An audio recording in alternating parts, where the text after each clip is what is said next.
Good afternoon and welcome to the next concurrent session of the day. Delivery retention, is your course content digestible?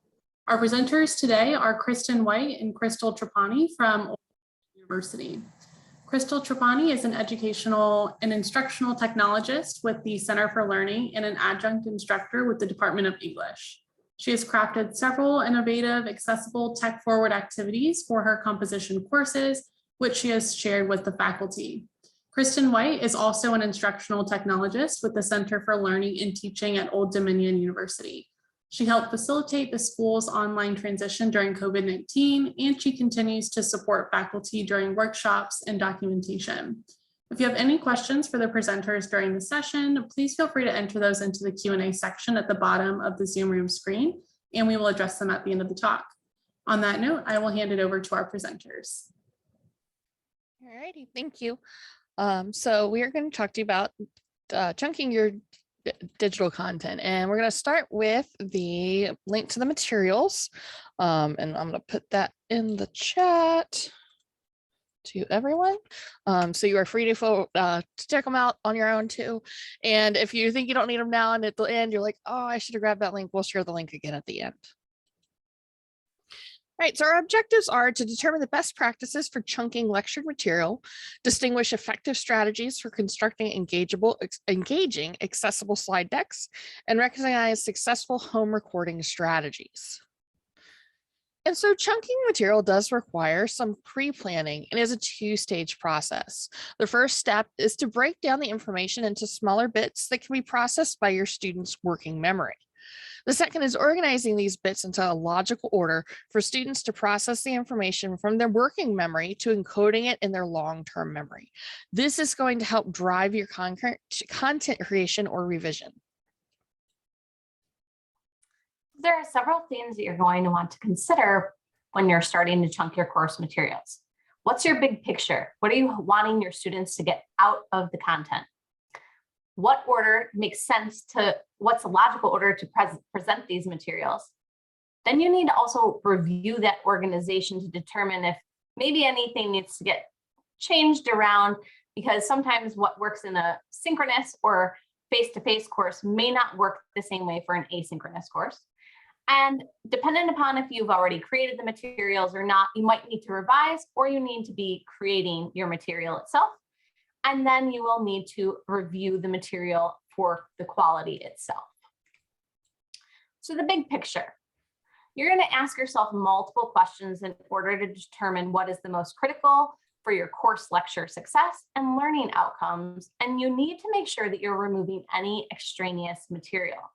The removal process is probably more crucial for a lecture you're revising versus creating a new lecture. When you're starting to chunk your material, it's important to keep in mind that the information must be broken down into small bits that can be processed, as Crystal had mentioned. You will ultimately want to aim for one main idea per video. In some cases, you may break down a major topic into subtopics to achieve this. While nice to know you and interesting facts work for synchronous learning, they sometimes can overwhelm an asynchronous learner as they can't ascertain whether or not it's something that's needed in order to gain the knowledge they need for instance, your test. So logical order, you want to think about effectively, how are you going to scaffold your material for your students to digest in a logical order, such as simple to complex ideas, building on prior knowledge. You need to consider how your course is structured and what level it's at. There's a big difference between a general education class and a 600 level class with graduate students. And so you want to consider all these pieces. Are you having your students work through simple material and then moving on to more complex material? Are these students using prior knowledge from other subject area courses? Is it all scaffolded? These are all pedagogical choices that are going to determine how you're going to organize your lecture material. You must consider the ultimate goal for your lecture, content, and course. Then you will review the organization of those materials. So you're going to create an outline of topics and or subtopics, and you're going to want to make sure that they are in manageable pieces. So you're determining the best organization for the objectives and outcomes of your course. Now that you've gathered your main ideas, you need to determine the best way to present them to your students. First, you'll make an outline of the major topics and subtopics, and then because you want to aim for one main idea per video, you might need to chunk the material into smaller, manageable pieces, aiming for videos that are approximately only 6 minutes in length. In a large-scale study in 2014, Guo et al. Found that student attention quickly wanes after 6 minutes. You have to think, we have a lot of students in the TikTok age where they get everything, in 3-minute increments. If you have material that is substantially longer than 6 minutes, you might need to consider how to further chunk your material. So breaking them down into even smaller subtopics. Once you've determined your mini lectures, you need to decide what organization will work best for the material. The order in which you cover topics in a synchronous or face-to-face course, again, may not work for an asynchronous setting. So revise or create. Design or revise your course material with working memory in mind, as it's going to impact your decisions. At this stage, you need to determine if you'll include interactive elements. Maybe you have the ability through your LMS to embed quizzes inside of a video. And if you are going to do this or not, either choice is going to impact the length of your recording. So if you're presenting something complex or maybe complex math problems, you're going to find it helpful to record the videos possibly with just one problem per video. If the problems are especially complex, you might need to record each part of the video or each part of the problem. So these smaller mini lectures are going to help your students find information easier. It's going to allow them to navigate and review the content that they're struggling with. It's also going to help you when they contact you for help. They're saying, hey, I watched this video on the homework from Wednesday, and if it's 30 minutes long, you have to figure out where it is in that video. But if they tell you, hey, I struggled with the third problem from the homework on Wednesday, you know exactly which video it is, and so you can kind of help guide them through the learning experience. And when you're creating your presentation, you want to avoid referring to things like book chapters, page numbers, modules, because as we all know, if you've been teaching a course for a while, things move around. Textbooks change. How you have the course organized changes. And the goal is to create sustainable materials that don't require as much editing or recreation in the future. So future you will appreciate past you when the textbook changes. And the use of mini lectures should make future course contents edits more manageable, as you're only going to need to redo chunks rather than recreate or edit an entire lecture. If you're reworking material that you already have, it may unfortunately be faster to recreate than revise in some cases. While some things work exceptionally well in a synchronous face-to-face course, it may not be successful for an asynchronous course. In these cases, it's often more time efficient to create a new presentation than it is to attempt to rework materials that you already have. This doesn't mean that you have to replace the information in your synchronous courses. It just means that it's delivered differently in synchronous and asynchronous formats. You may want to supplement your synchronous courses with your asynchronous materials. Then you will move on to quality review. So review prior to actually putting it into the LMS. Review and practice the material and determine if anything needs to be adjusted, both prior to delivery and also based on student and personal feedback once the material is delivered.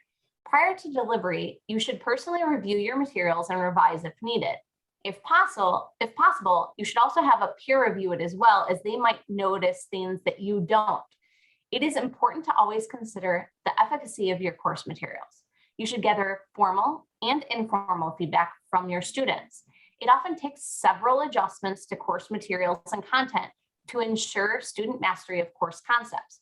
You may need to adjust your materials after your students have accessed it for future iterations of the course. And this is, again, why it's better to create these chunked materials, because if you need to adjust things later, you're going to be adjusting those small pieces rather than re-recording long videos.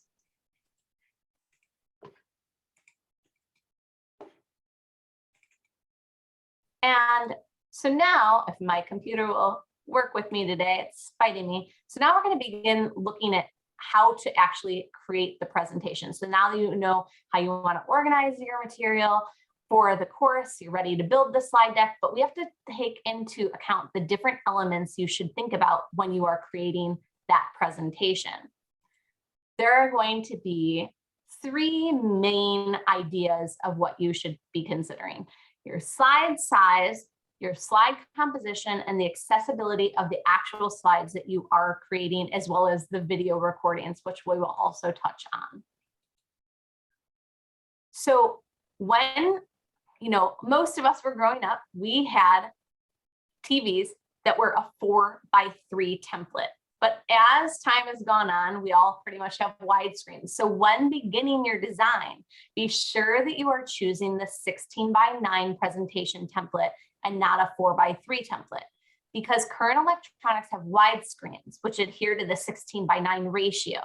In order for your students to actually get that full screen option or experience on their electronic devices and fill the screen with your presentation, this is the template size you must adhere to. Again, prior to 2009, 4:3 was the standard, but now with the widescreen TVs and computer monitors, and even if you think about our smartphones, the 4:3 template has been phased out. You should share your slide deck as well with your students. And this is going to help make sure that they have the ability to make notes and study your material, but it's also going to allow them to review the slide content if they are having any difficulty or unable to see things clearly within your video on their device.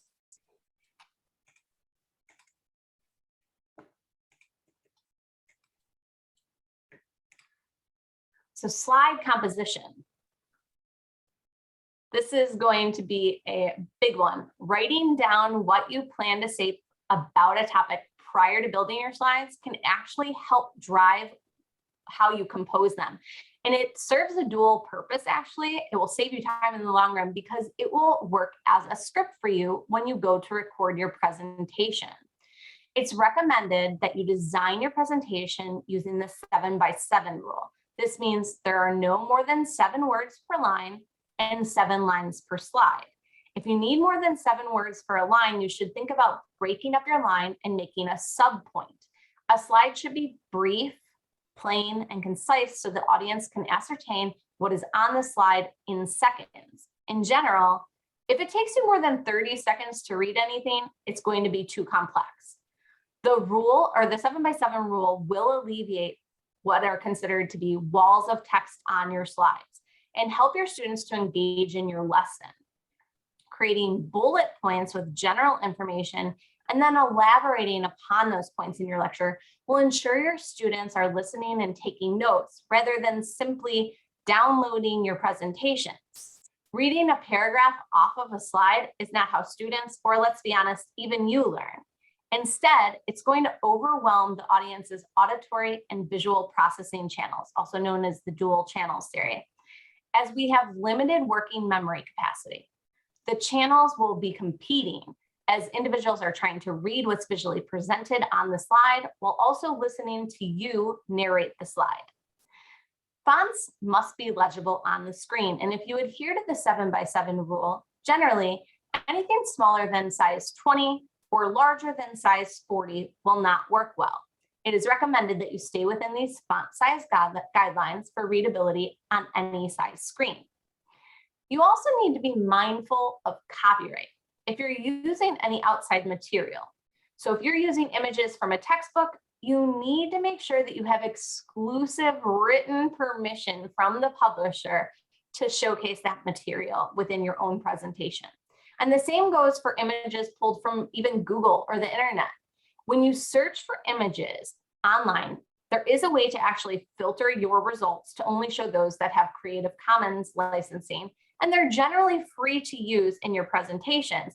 However, there are many different types of Creative Commons licenses. So it is important that when you are even using that tool and filtering it, that you are checking to make sure that the license does not require to give credit to the person that created it. Or if you want to alter the image to fit your needs in a slightly different way, you need to verify that the license allows you to alter the image and use it still. And we do have links for a lot of this within the slide material. So don't worry if you're not catching all of this as we're going through it. And so for slide accessibility is something you always want to keep in mind because good pedagogy and good instructional design starts with accessibility. And so you want to think about things like choosing the colors for your presentation. Because you think about if you've ever tried to match a pair of dark blue and black socks, you might have gone to a window or a light to get better light. But imagine not being able to get that better light to tell what color something is. Somebody who experiences a form of color blindness or low vision, they see the world very differently than you. And additionally, if you have a student who has low vision, they may even override your color settings within your documents to put it in a color that works for them. So while this slide deck has blue with cloud background, they might change that blue to a green if that works better for them. And that's okay, because when we're delivering material to someone in a learning environment, we want them to be able to access those materials. And so color contrast is the difference between the background color and the foreground color. And these same color contrast rules must be adhered to when you're creating a presentation. Your background color is the color that's on the page. So when you open a blank Google Doc or a Word doc or a PowerPoint, it's white. And then the foreground color is the color of the text on the page.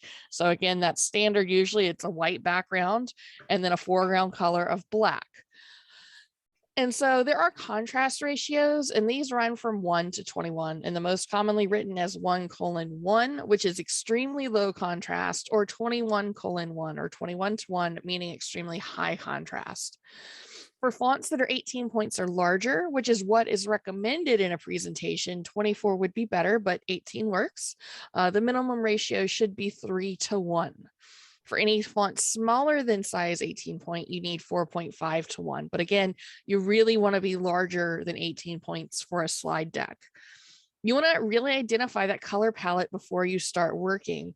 It's often, as we've said a couple times throughout this presentation, having to go back and remediate is actually more time consuming than making it right from the start. And so future you will appreciate past you if you've taken the time to make this accessible from the start. And when we say you get started making a color deck, you want to kind of go back, and say, okay, these are the colors I'm going to use. There's a really good tool to use. It's called Color Safe, and we have links to it in the slide notes. But basically what it does, it helps you generate a slide, kind of a color palette of colors that work together for contrast. It is important to keep in mind, I've actually got to open another tab. While all of these colors work with the initial color that I put in a dark blue. Orange and dark blue probably never go together, even though they pass contrast. So again, if you go into using this tool and start playing with it, you are going to want to say, okay, yes, even though that color passes, it doesn't necessarily look good together. If you are remediating a slide deck that you already have, there is the color contrast checker, which this will let you take the colors that you already have in your documents and check to see if they pass those ratios we were talking about. There's this tool, it takes all the guesswork out of it. You don't have to do a bunch of math to figure out, do I have the right ratio? So for example, for foreground color, I'm going to do our institution's color. So we have a dark blue and a light blue, and they pass together with a ratio of 7.37 to 1. Now let's, for the sake of example, let's say that was the other color I put in.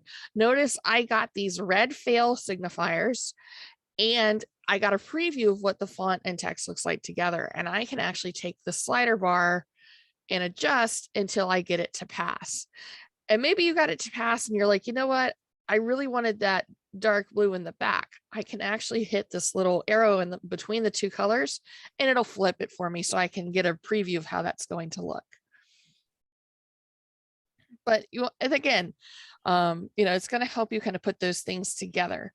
Other accessibility considerations to include while you're working on building a slide deck is unique slide titles. Even if a topic is continued, you need to add something to differentiate between the slides, such as 1 of 2 or 2 of 2 at the end.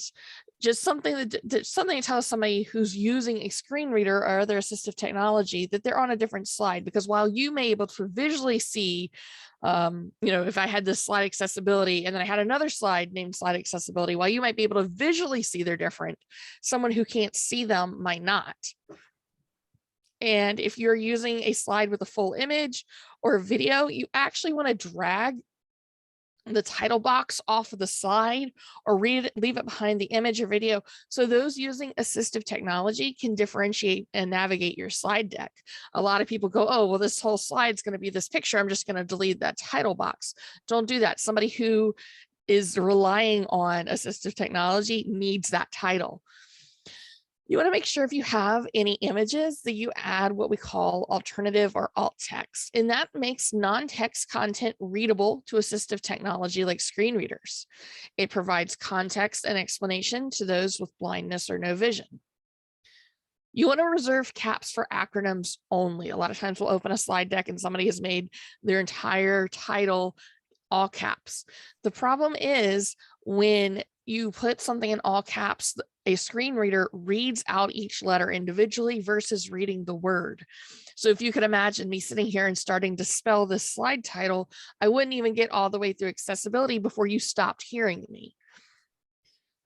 You want to make sure for acronyms, you give your students the full spelling on first use in each document, and then you're welcome to use the acronym throughout. So for example, if I was going to refer to the FBI, I would need to say Federal Bureau of Investigation, parentheses, FBI, and then I'm free to use FBI throughout the entire rest of the document.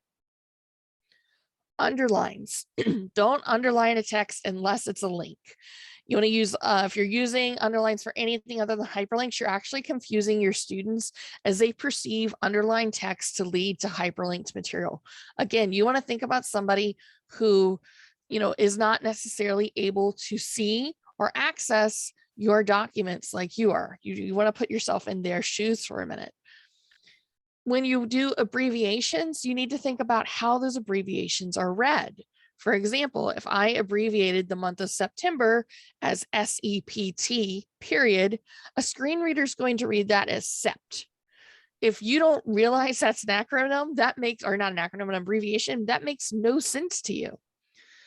You want to make sure you're using descriptive text for links. Whenever you put a URL in a document, for example, this very long URL at the top of my slide deck, if I put that in a document, the screen reader is going to read every single letter, slash mark, and by the time the screen reader's through half of it, nobody's listening to it anymore. So what you want to do is actually give what we call a descriptive link. And that's where you'll often see it on websites where you'll see the name that the link is going to, and it's hyperlinked text. You want to avoid meaningless link text, things like click here, this website, link, because that doesn't tell anybody anything.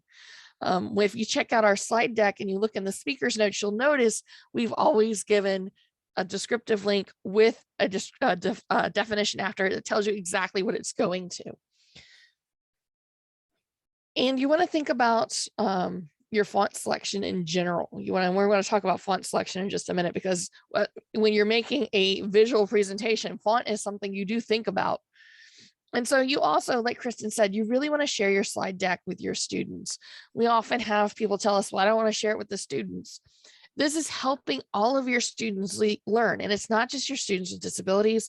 It's helping your students who are maybe English language learners. It's helping your students study.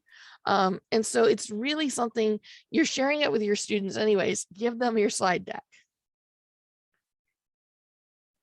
And so when we talked briefly about color, I want to just show you, we've got an example of when we found a burger place and our little burger truck.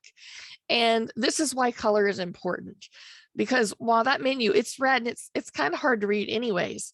If I start viewing it as somebody who maybe has different versions of color blindness, not only does the menu change color substantially, but so does my little burger truck. And so this is why it's very important to make sure you are not just indicating things with color alone.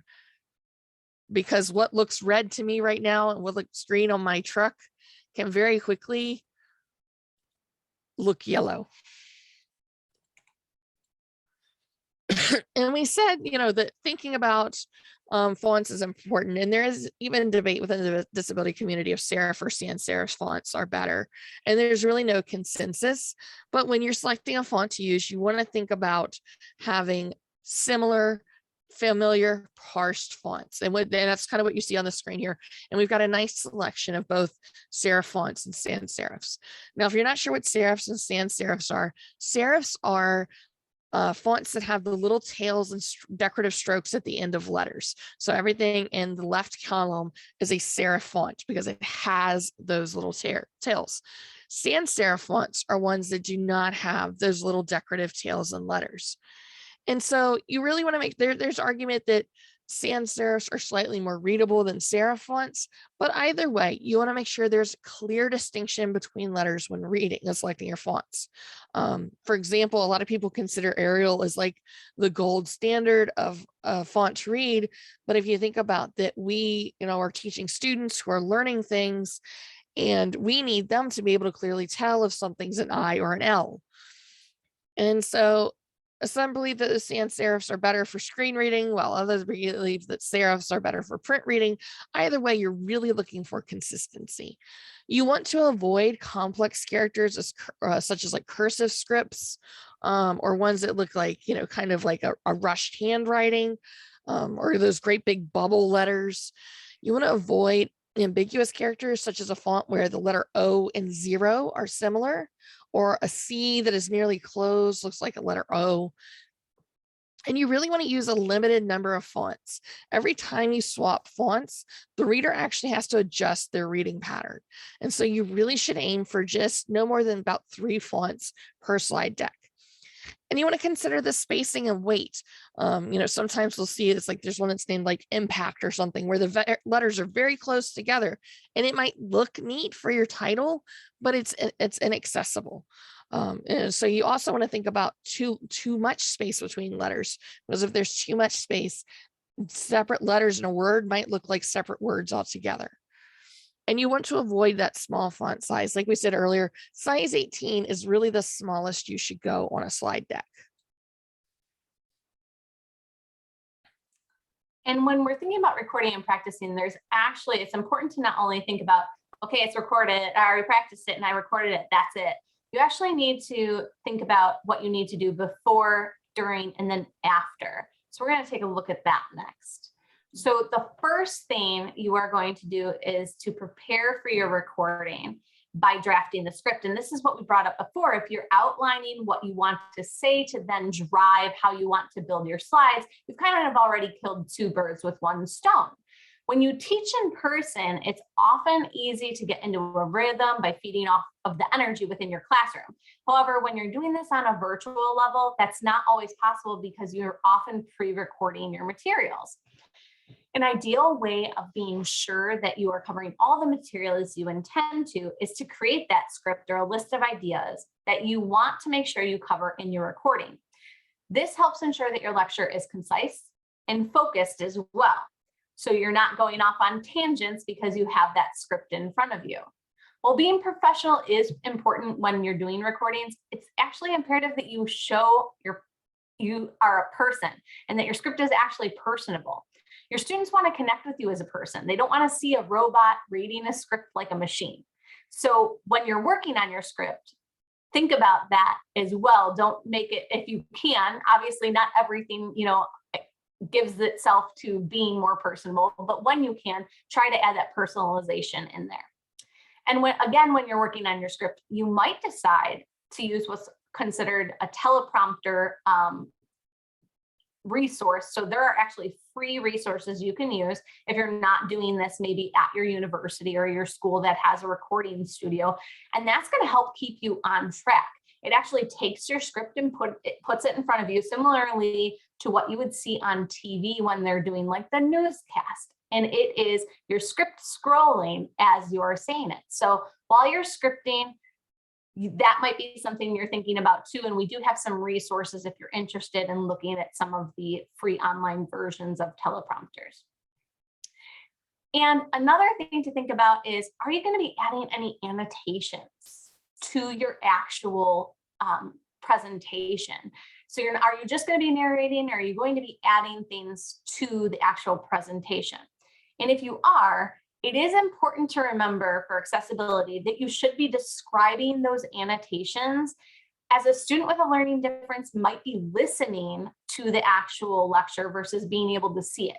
So for example, you want to refrain from using, vague dialogue and visually based directions such as you see here, or click this button, because as somebody who cannot see, listening to that is not going to help them ascertain what you're actually referencing. So a more effective way might be something like select the submit button at the lower right of your screen if you're doing maybe a tutorial on how to use something.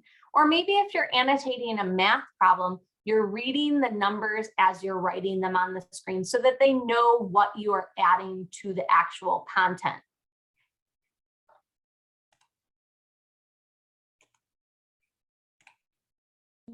We recommend that you practice your script before recording. Practice really does make perfect. Watch yourself in front of a mirror as you go through your script.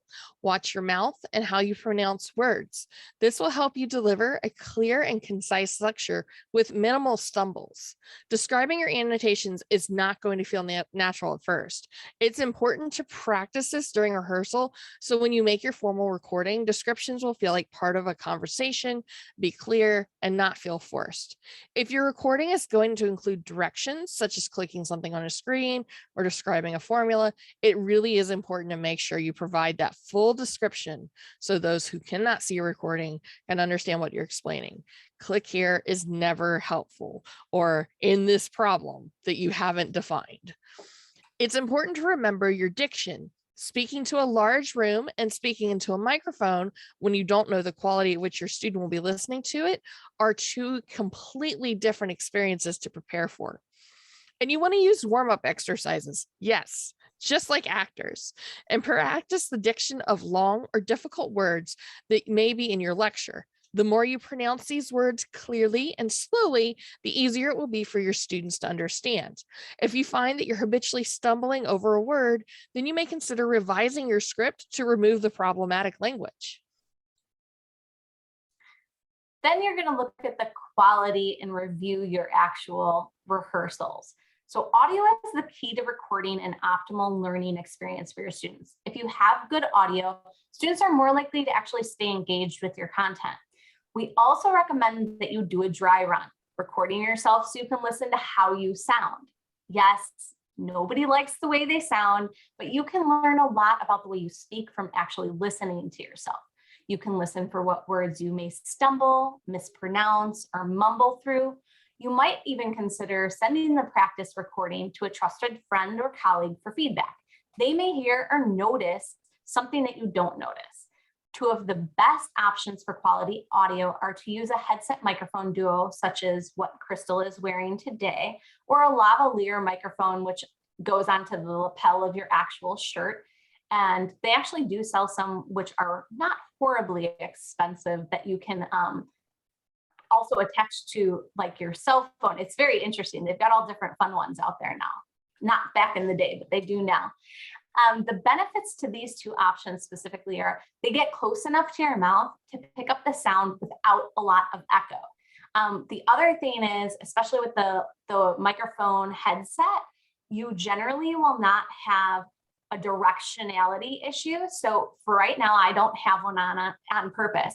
And if I turn to the side, my directionality might change or impact what my audio actually sounds like because my microphone is set in front of me and I've turned away from it. It is not recommended that you use your computer's built-in microphone, since these are generally not top quality and pick up a lot of ambient noise and room echo, which can be distracting. If you will be producing a large number of videos and planning to teach online more regularly, it might be a good idea to invest in higher quality audio products. Echoes are something that can be difficult to alleviate, but here are some helpful tips. You might want to surround your work area with stacks of blankets or towels out of the area or view of your camera. Now, if you're not using your camera, you can have those closer to you as well. And you can even hang blankets from the wall in front of you to help absorb the sound. Audio bounces off of hard objects such as walls or wooden floors, but it absorbs into softer objects such as blankets or towels, or even hanging clothes. So try to record in the smallest room possible so there is less of a chance for echo. But make sure there's enough room behind you for space between you and the wall. And if you're only recording audio, you can, again, put those items to help absorb the echo, around you. Or if you have something like a walk-in closet, you might want to consider setting up in there because you'll have plenty of clothing to absorb the echo around you. And if you're not on camera, it really doesn't matter where you are in your home as long as it's quiet and distraction-free. When you're working on your audio levels, strive for a quality sound of a mid-level, so usually about 50% maximum of your speaker volume. This is where most students are going to listen on their devices. You want to record yourself and play with those levels of your microphone. If you record too loud, the audio will distort itself and often pop when certain letters or words are pronounced. But if your audio is too soft, your message may get lost. And so now that you've rehearsed and reviewed your practice recording to identify any adjustments needing, it's time to begin your formal recording. Remember, if you're annotating, please describe it. But for easier editing, we actually have some best practices to suggest. The first is to either pause rather than speak as the slides transition, or even to only record one slide at a time. It's much easier to re-record one slide than it is to re-record an entire slide deck. You want to either pause or make a loud noise, such as a clap or a snap, to help identify where a mistake or error occurred to help you with editing later. When you're editing a recording, remember it's okay to be human. In other words, don't feel like you need to cut out every stutter, or misspoke. Think about whether interactivity can be added within or at the end of the presentation to increase your student engagement. And remember, that doesn't have to necessarily be in the video. You could have a video that you have your students watch and then maybe go post to a discussion board. And then we need to think about your audio and video accessibility. So it's important to make sure that your recordings are meeting accessibility standards. All videos that are pre-recorded are required to have closed captioning. If your presentation is audio only, you must provide a transcript. Either way, machine-generated captions do not meet accessibility requirements. So if you have machine-generated, keep in mind that you will need to take the time to go back and edit them so that they meet accessibility requirements.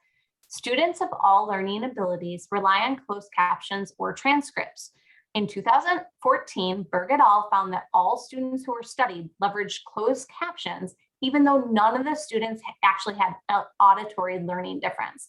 It is also important to make sure you provide your slide deck, as we've mentioned multiple times, to your students, as this is going to help your students gain a stronger mastery of the lecture material, and it's going to help any of your students with learning differences as well. And so there's several options for presenting the lecture material that you've taken all the time to record and edit. The first is, and this is one a lot of people don't think about, you can actually play that recording during a meeting. You can play your pre-recorded lecture during a synchronous class meeting, which is going to let you interact with students during the lecture. So maybe if you're meeting synchronously via like Zoom, you could be having a chat in the chat box with your students while they're listening to the lecture. You could have your students watch it prior to a meeting, which is where the students will watch the lecture for homework. And during class, you'll discuss what was in the material. And then you can also do interactivity during and after. If your LMS allows, you may be able to embed interactive elements in the video, such as a multiple choice quiz, or maybe if you use VoiceThread, you could have the video uploaded and have your students comment to it. But you may also have your students hold a discussion board conversation about that material. And again, we've said it many times, please provide your students with a slide deck. If we've said it so many times, it's because it's one of the things we beg the most for faculty to start doing. give them your slide deck, you are setting them up for success. You have your students in your class because you want them to be successful. You want them to learn the content. Set them up for success. If they have your slide deck, they're able to take notes, they're able to ask questions, and they're able to pay attention to the lecture versus sitting there trying to scribble everything down while you're talking. You're setting them up for full success.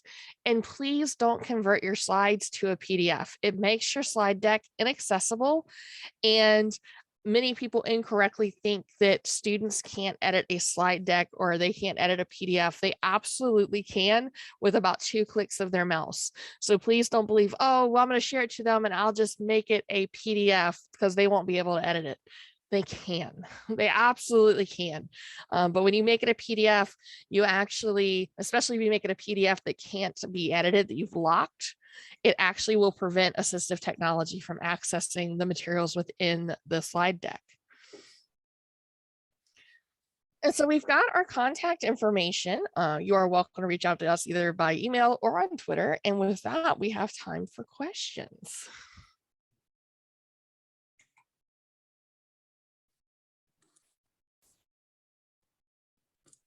Thank you both so much for the information that you shared with us today. As you mentioned, the Q&A is open, so please feel free, anyone who has a question, to go ahead and chat this in there now. We did have just a couple of comments about, just great presentation. Orange and dark blue are our Auburn colors, whenever you were. I was thinking about Chicago Bears colors too. I mean, they go together for certain things, but maybe not for course content. I can make some really ugly color combinations very quickly. That's our institution's dark blue. And some of these colors, just that green and blue. Resources regarding scaffolding. I'm trying to see if we have any in the deck itself. Not sure myself. I'm not sure either. And it might also depend on the content that you're teaching. Like, for instance, Crystal teaches English, and she does, she has assignments that build. So she has like annotated bibliographies, and she has, different things that build up to their larger assignment. So it might differ based on the content area that you are focused on as well. We do have the links about the 7x7 rule, which that's going to talk about scaffolding some. Okay. In the chat, use a discussion forum called The Vault with all media each week, which regardless of synchronously synchronous, folders are preset with modules, and each week a weekly slide deck. Yes. That's definitely something that, a lot of people think, oh, well, I only teach this course asynchronously. So, or when I teach it synchronously, I don't need to share back with them. You've already done the work. So share it with your students. If you've already put the work into it, there's a study resource. No, it is not. The color accessibility chart is not part of Blackboard. I will put the link in the chat. Color safe, yeah.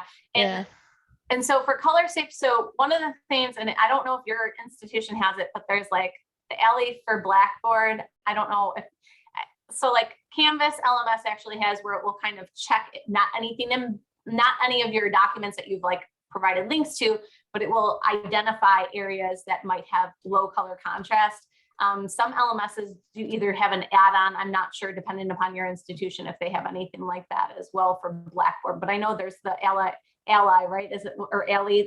It's Ally. It's Ally for Blackboard, and then there's what is the one for Canvas?